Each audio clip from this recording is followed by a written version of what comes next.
Anak terjanji, kabar baik di pusaran sejarah. Membaca Yesaya 9 ayat 5. Sebab seorang anak telah lahir untuk kita, seorang putra telah diberikan untuk kita. Lambang pemerintahan ada di atas bahunya, dan namanya disebutkan orang Penasihat Ajaib, Allah yang perkasa, Bapa yang kekal, Raja damai. Kita tidak asing dengan Yesaya 9 ayat 5, salah satu ayat perjanjian lama yang kerap kita baca dan dengar serta dikhotbahkan dalam masa raya Natal. Lazimnya kita memahaminya sebagai nubuatan tentang Tuhan Yesus, junjungan kita.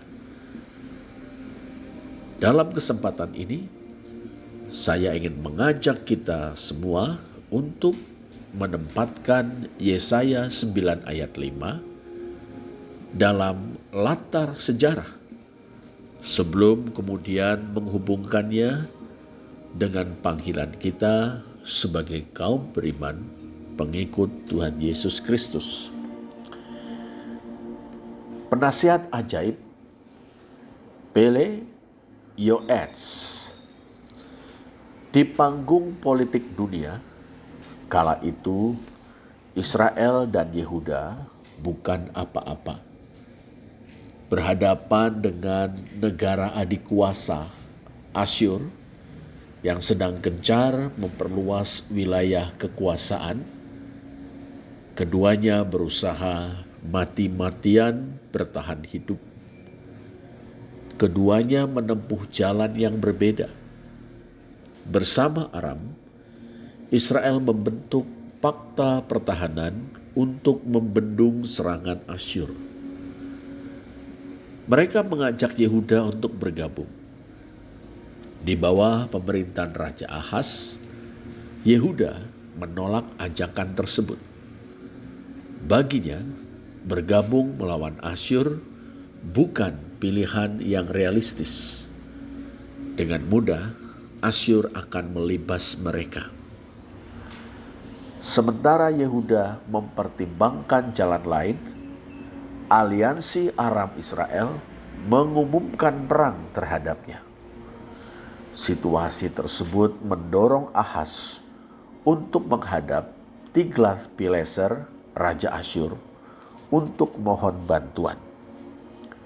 Nabi Yesaya yang tahu betul apa implikasi dari tindakan Ahaz, berusaha mati-matian mencegahnya. Ia coba meyakinkan Ahaz untuk mencari pertolongan Tuhan. Yesaya 7. Ahaz bergeming. Ia tetap mencari pertolongan pada Asyur. 2 Raja-Raja 16 ayat 7 dan 8. Gayung bersambut, Asyur bersedia menolong Yehuda. 2 Raja-Raja 16 ayat 9. Namun sudah barang tentu, tidak dengan percuma. Tidak ada makan siang gratis. Yehuda harus takluk kepada Asyur, membayar upeti kepadanya, dan menyembah para dewanya. 2 Raja-Raja 16 ayat 10 sampai 18. Real politik, itulah yang ditempuh Ahaz. Benar saja, dengan cepat Asyur bergerak. 2 Raja-Raja 16 ayat 9, Yesaya 8 ayat 4. Tiglath-Pileser menyerang Aram dan menghancurkannya pada tahun 732 sebelum Masehi. Israel tidak luput dari sasaran. Tanah Zebulon dan tanah Naftali jatuh. Jalan ke laut, yakni dataran rendah Syaron, dan daerah seberang sungai Yordan, yakni tanah Gilead, direbut pada tahun 733-732 sebelum Masehi. Sebagian penduduk Israel dideportasi. 2 Raja-Raja 16 ayat 29. Israel menyerah. Jadilah ia negeri taklukan Asyur.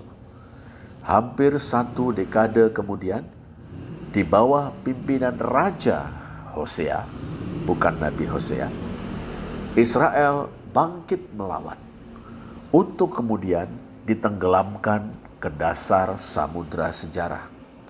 Sirna hilang, kertaning bumi, tahun 722 sebelum Masehi. Umat Allah terjajah, hilang sudah kehormatannya. Sama-sama di titik nadir, baik Israel maupun Yehuda. Melawan, kalah, tidak melawan juga salah. Prihatin, sungguh prihatin. Dalam situasi seperti itulah sang Nabi Yesaya mewartakan pengharapan. Bukan untuk selamanya mereka akan dihinakan. Yesaya 8 ayat 23. Kegelapan akan terusir oleh terang besar yang bersinar cemerlang, gilang gemilang. Kesedihan akan berakhir, digantikan dengan sukacita dan sorak-sorai. Yesaya 9 ayat 2. Pembebasan akan datang. Yesaya 9 ayat 3. Perdamaian terwujudkan.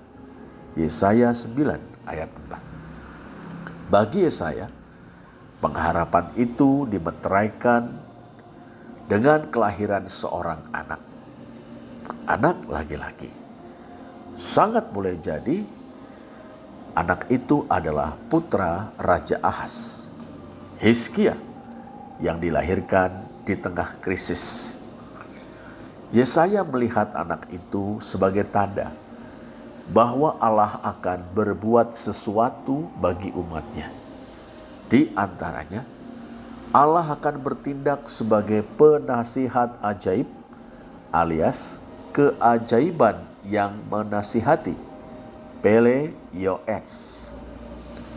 Dalam konteks politik, keajaiban yang menasihati menegaskan keyakinan tentang adanya jalan ketiga di antara politik petualangan yang mengakibatkan keruntuhan Israel dan real politik atau pragmatisme yang bermuara pada perhambaan Yehuda terhadap Asyur. Jalan ketiga ini diyakini akan meluputkan umat Allah dari malapetaka kehancuran, sekaligus menghindarkan mereka dari perbudakan tanpa martabat.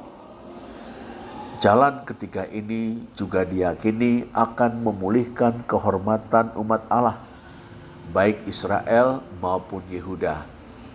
Meski nasi sudah menjadi bubur, bisa tersaji bubur yang baik. Allah yang perkasa, El Gibor. Aliansi Aram Israel gagal total. Asyur yang adikuasa dengan mudah menghancurkannya. Damsyik, ibu kota Aram, jatuh ke tangan Tiglath-Pileser III, Maharaja Asyur, pada tahun 732 sebelum Masehi. Rezin, Raja Aram, dieksekusi. Israel juga menderita kekalahan yang sangat besar. Pada tahun 733 dan 732 sebelum Masehi, Asyur merebut dan menjarah tanah Zebulon, tanah Naftali, dataran rendah Sharon, dan tanah Gilead, serta mendeportasi penduduknya. Tidak hanya itu, kudeta terjadi di Samaria. Hosea menggulingkan Raja Pekah bin Remalia dan menghamba kepada Maharaja Asyur.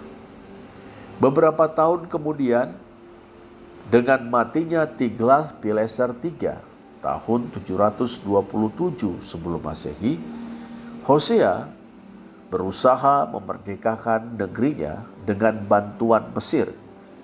Ia memprovokasi penguasa Asyur yang baru, yakni Salmaneser IV, dengan menghentikan pengiriman upeti. Malang tak dapat ditolak, untung tak dapat diraih. Asyur mengepung Samaria 3 tahun lamanya. Bantuan Mesir tidak kunjung datang. Pada tahun 722 sebelum Masehi, Samaria jatuh. Penduduknya dideportasi. 2 Raja-Raja 17 ayat 3-6. Hosea ditangkap dan dijebloskan ke dalam penjara. Kita tidak tahu lagi sambungan riwayatnya. Yang jelas, Israel runtuh menyusul Aram. Yehuda yang diperintah oleh Ahaz dari dinasti Daud luput dari keganasan Asyur. Kita tahu Ahaz telah menolak untuk bergabung dengan aliansi Aram Israel yang bertujuan melawan Asyur. Aram Israel berbalik memerangi Yehuda dengan harapan bisa mendirikan pemerintahan baru yang pro terhadap mereka. Yesaya 7 ayat 6. Ahaz ketakutan bersama para penasihat politik dan militernya. Ia bermaksud mohon bantuan Asyur. Nabi Yesaya mencoba menenangkan Ahaz dan mengajaknya percaya kepada Yahweh, Allah Israel dan Yehuda. Sang Nabi tahu betul konsekuensi yang harus dijalani Yehuda bila mohon bantuan Asyur. Nabi Yesaya berupaya mencegah Ahaz. Tetapi Ahaz bergeming. Ia tetap mohon bantuan Asyur. Aku ini hambamu dan anakmu, sembah Ahaz kepada Tiglat-Pileser. Majulah dan selamatkanlah aku dari tangan Raja Aram dan Raja Israel yang telah bangkit menyerang aku, permohonannya. 2 Raja-Raja 16 ayat 7. Untuk itu, Ahaz mempersembahkan perak dan emas yang terdapat dalam rumah Tuhan dan dalam perbendaharaan istana raja. 2 Raja-Raja 16 ayat 18. Dengan jalan itu Ahaz membuat dirinya serta bangsa dan negerinya takluk kepada Asyur. Maharaja Asyur Tiglat-Pileser dengan senang hati menyambut permohonan Ahaz. Ia bersedia dalam tanda petik menolong Ahaz. Tentu tidak gratis. Tidak hanya emas perak yang dipersembahkan Ahaz bayarannya, tapi ia juga memperoleh jajahan baru, Yehuda. Ia juga akan mendapatkan upeti dari negeri itu. Maka ia pun segera bergerak menggempur Aram dan Israel. Setelah Damsyik jatuh, Tiglat-Pileser mengadili Rezin dan mengeksekusinya. Ya, pada tahun 732 sebelum Masehi. Saat itu Ahaz hadir menyaksikan kejayaan Asyur dengan semarak ibadah yang mengagungkan para dewanya. Sekembalinya ke Yerusalem, Ahaz mendirikan patung para dewa Asyur dan mesbah-mesbah untuk mempersembahkan kurban-kurban kepada mereka di bait Allah, di rumah Yahweh, Allah Israel. Seturut kepercayaan pada zaman itu, kemenangan suatu negeri atas negeri lain berarti kemenangan dewa-dewanya atas dewa-dewa negeri yang ditaklukkan. Dalam kasus Asyur, Aram, Israel, dan Yehuda, para dewa Asyur dinyatakan unggul atas para dewa Aram, Israel, dan Yehuda. Nisroch dan para dewa Asyur lainnya mengungguli Rimon dan Yahweh. Sudah barang tentu Nabi Yesaya sangat prihatin. Negerinya terjajah, rakyatnya dihisap dengan beban pajak yang berat, karena negara Yehuda harus membayar upeti kepada negara Asyur, dan para dewa Asyur dijadikan sesembahan di rumah Yahweh, sebagai tanda kemenangan mereka atas Allah Israel dan Yehuda. Kelahiran anak laki-laki yang diberi nama Immanuel membangkitkan harapannya. Anak itu adalah pertanda bahwa bukan untuk selamanya Yahweh membiarkan dirinya dinista karena kebebalan orang-orang yang memimpin umatnya. Yahweh akan bertindak mengembalikan umatnya dari kesesatan yang diakibatkan oleh kepandiran para penguasa mereka. Yahweh akan tampil sebagai El Gibor, Allah yang perkasa, yang akan memporak-porandakan kekuasaan Asyur dan memperlihatkan kesia-siaan para dewa mereka. Waktunya akan tiba. Bapa yang kekal, Avi Aid, punya raja tapi tidak punya bapa. Itulah keadaan bangsa Yehuda. Ahas adalah raja Yehuda, tapi ia bukan bapa bagi rakyat Yehuda. Loh, apa hubungannya antara menjadi raja dan menjadi bapa? Begini, bagi umat Yahweh, baik Israel maupun Yehuda, menjadi raja berarti menjadi bapa bagi umat atau rakyat. Itulah perjanjian keramat antara rakyat dengan raja, seturut dengan amanat Yahweh.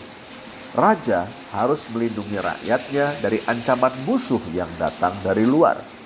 Raja harus menegakkan hukum yang melayani keadilan bagi kaum miskin, lemah, dan tertindas. Raja harus memimpin rakyatnya untuk hidup takut akan Yahweh. Seorang raja adalah seorang bapa. Tapi apa yang dilakukan Ahas raja Yehuda? Diperhadapkan pada dua bahaya, yakni serangan Aram Israel di satu sisi dan ekspansionisme Asyur di sisi lain. Ahas memilih untuk tunduk kepada Asyur. Ia mainkan kartu real politik. Ia mohon perlindungan Asyur dari ancaman aliansi Aram Israel. Dan untuk itu harganya sangat mahal. Pertama, ia harus merelakan Yehuda menjadi negeri taklukan Asyur. Tanpa perlawanan, Yehuda kehilangan kemerdekaannya. Kedua, ia harus membayar upeti sebagai tanda tunduk dan setia seorang raja bawahan atau taklukan kepada sang raja besar. Untuk itu, ia harus menguras kas negara dan meningkatkan eksploitasi atau penghisapan atas rakyat. Rakyatlah sebenarnya yang membayar upeti rajanya. Ketiga, Ahas harus menaruh patung-patung para dewa Asyur di bait Allah serta bersembah sujud kepada mereka. Oh, mahal betul harga yang harus dibayar oleh rakyat Yehuda demi dalam tanda petik keselamatan atau perlindungan yang diberikan Raja Asyur. Dengan real politik, Ahas mengingkari peran bapa dari kedudukannya sebagai raja. Yang jadi korban, yang celaka adalah rakyat. Dijajah, dihisap, juga diajak tersesat. Raja ada, tapi bapa tidak. Nabi Yesaya yang saat itu telah menarik diri dari lingkungan istana karena Ahas meremehkan pesan Yahweh yang disampaikan olehnya, menyaksikan perkembangan itu dengan sangat prihatin. Tetapi kelahiran seorang anak laki-laki yang dinamai Immanuel, Yesaya 7:14, Yesaya 8 ayat 8, memberinya harapan. Bagi Yesaya, anak laki-laki itu adalah suatu tanda. Pertama, begitu pikir Yesaya mula-mula, Immanuel adalah tanda bahwa Yehuda akan terluput dari ancaman koalisi militer Aram Israel. Ketimbang menginvasi Yehuda, baik Israel maupun Aram malah akan mengalami keruntuhan. Kedua, pikir Yesaya kemudian tanpa menganulir yang pertama.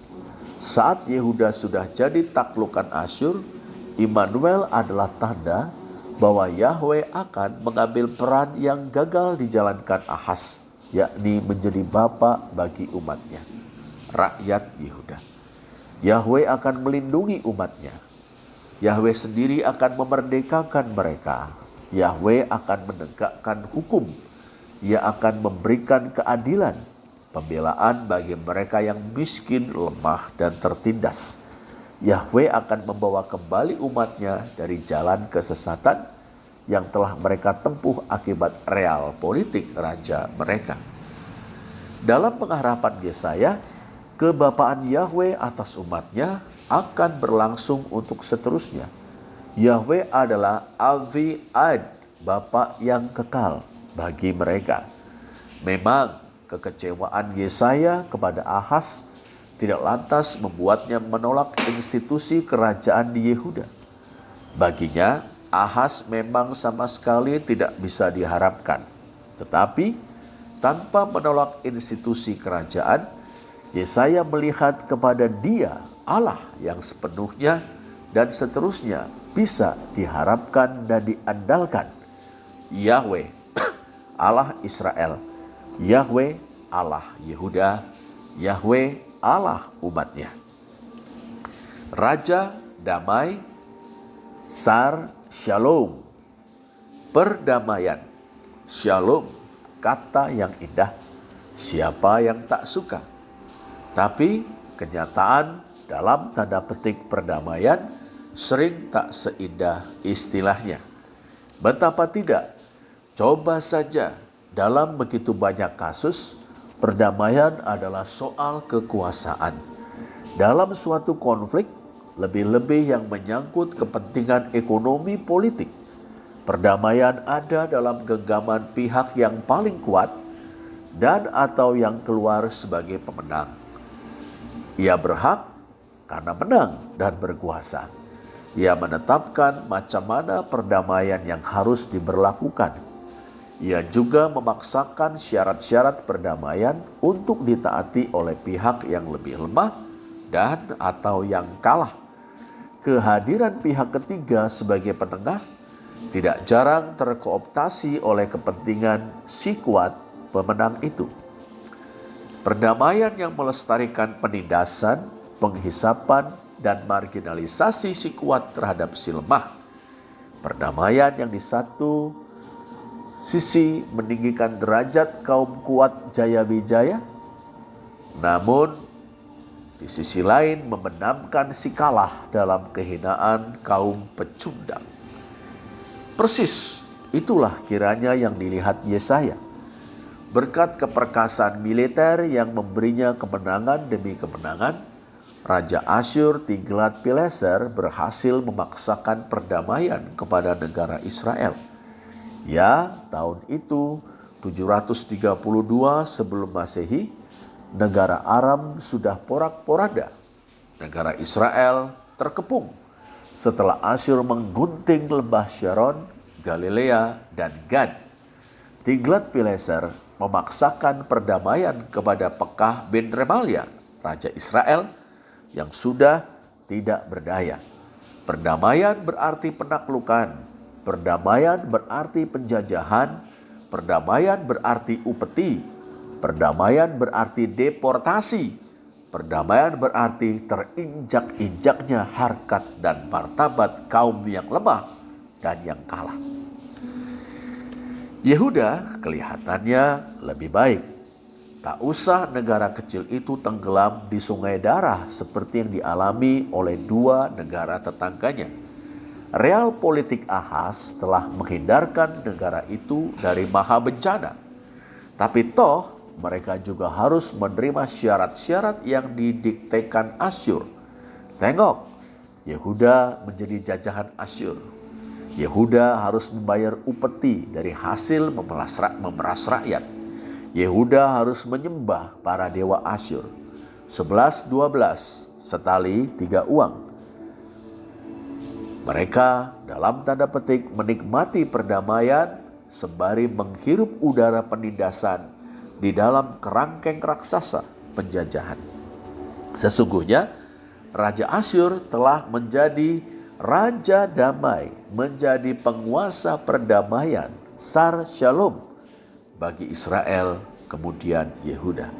Ya, sebagaimana layaknya penguasa perang yang berkuasa memberlakukan perdamaian di ujung mata pedang atau sepatu lars dan laras senapan. Tapi lagi, kelahiran anak laki-laki yang dinamai Immanuel membangkitkan harapan Yesaya. Yahweh akan datang sebagai Sar Shalom, Raja Damai atau penguasa perdamaian. Asyur yang tak lebih dari sekedar alat di tangannya untuk menghajar umatnya, Yesaya 10 ayat 6 dan 15. Asyur tidak akan lama jumawa adigang adigung adiguna. Yahweh akan menjungkir balikan Asyur dan menegakkan perdamaian bagi umatnya. Perdamaian tanpa penindasan, penghisapan, dan marginalisasi. Perdamaian yang memulihkan harkat dan martabat bangsa yang diinjak-injak. Perdamaian yang lahir dari pembebasan dan bersendikan keadilan bagi kaum yang miskin, lemah, dan terhina. Sekarang, mari kita pikirkan. Pertama, dalam terang Yesus Kristus, gereja meyakini bahwa di dalam Kristus Allah berkenan menjadi penasihat ajaib bagi setiap orang yang mencari wajahnya. Kita butuh hikmat untuk memilih apa yang benar, baik, dan berguna bagi kita. Kita butuh hikmat supaya terhindar dari kebodohan yang menghancurkan dan kecerdikan yang menjerumuskan. Di dalam Kristus, hikmat dari Sang Penasihat ajaib tersedia bagi kita. 1 Korintus 1 ayat 30. Kedua, dalam Yesus Kristus kita percaya bahwa Allah yang hidup dan benar telah menjadi Allah yang perkasa bagi kita. Tiada lain pertolongan kita kecuali Dia. Tiada lain perlindungan kita kecuali Dia. Tiada lain kekuatan kita kecuali Dia. Kekayaan, kekuasaan orang berpengaruh? Tidak. Kita tidak akan mencari pertolongan, perlindungan, dan kekuatan di luar Dia. Bila kita benar, setia kepadanya, taat melakukan kehendak-Nya, kita tidak usah takut. Ketiga, dalam Yesus Kristus, gereja yakin bahwa pengharapan Yesaya telah digenapi sepenuhnya. Allah yang hidup dan benar telah menyediakan diri untuk menjadi Bapa yang kekal bagi tiap-tiap orang yang percaya kepada Kristus. Di dalam Kristus, Allah telah mengangkat kita menjadi anak-anak-Nya. Di dalam Kristus, Allah telah menjadi pembebas kita. Di dalam Kristus, Allah telah menjadi pembela kita. Di dalam Kristus, Allah terus mendidik kita, mengarahkan kita pada jalannya, supaya kita makin serupa dengan Kristus junjungan kita. Keempat, gereja mengimani Yesus Kristus sebagai Raja Damai atau penguasa perdamaian. Dialah jalan perdamaian yang memulihkan hubungan manusia yang dirusak oleh dosa dengan Allah. Roma 3 ayat 25. Dialah perdamaian kita. Efesus 2 ayat 14. Yang mempersatukan orang Yahudi dan orang dari bangsa-bangsa lain menjadi satu dalam keluarga Allah.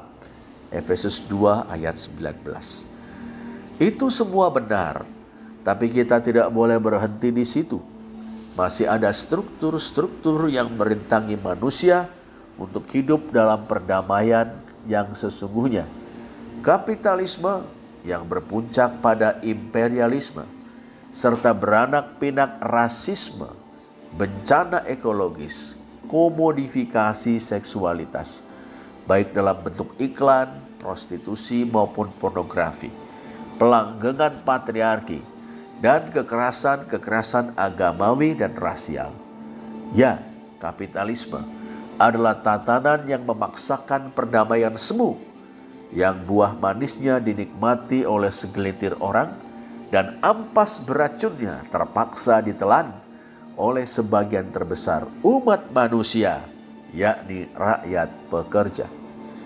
Bila kita yakin Yesus Kristus adalah Raja Damai atau penguasa perdamaian, tidakkah kita yakin bahwa Ia berdiri di pihak kaum yang tertindas, terhisap, dan terpinggirkan, serta membela setiap perjuangan untuk mengakhiri struktur-struktur yang tidak adil yang memaksakan perdamaian semu di muka bumi. Terpujilah Allah. Amin.